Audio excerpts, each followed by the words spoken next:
don't know about you folks, but I always thought the prime directive of a prison warden was to ensure the bad guys were kept behind bars as opposed to, setting them free.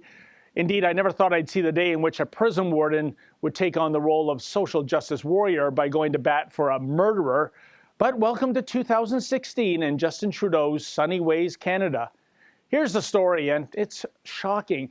A prison warden recently overruled the Parole Board of Canada, and as such, two-time killer Greg Ashford is being released on temporary passes into the community for the first time, and apparently with few restrictions.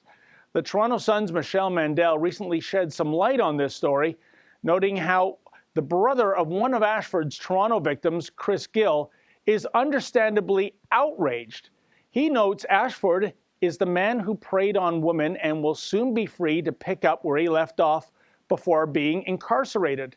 After all, Ashford has been described as someone who is filled with rage against women, which explains why he killed two women in 1985 and has since been questioned by police about killing a third.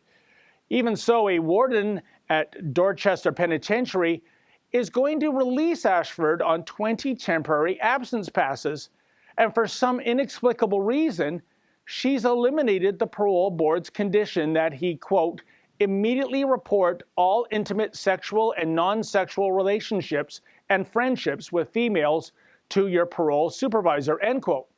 But why would a warden go to bat for a murderer while turning a blind eye on what's good for society at large?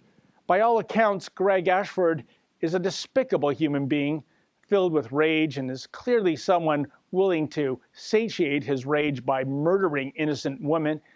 He strangled Gill's 23-year-old sister, Faith Russell, in 1985. And before he was caught, he would also murder 17-year-old Brenda Garside. The cops and the judge, well, they did their jobs by getting this vermin off the street and behind bars. But suddenly, a prison warden wants to hand out a get-out-of-jail-free card to this cretin. The question arises, why?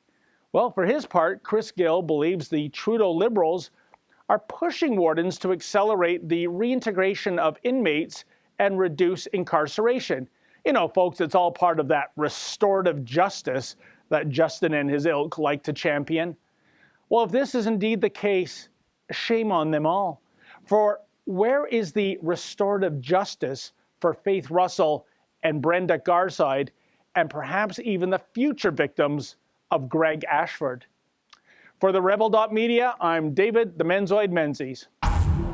Hey, if you like what you just saw, click subscribe below to never miss a Rebel video.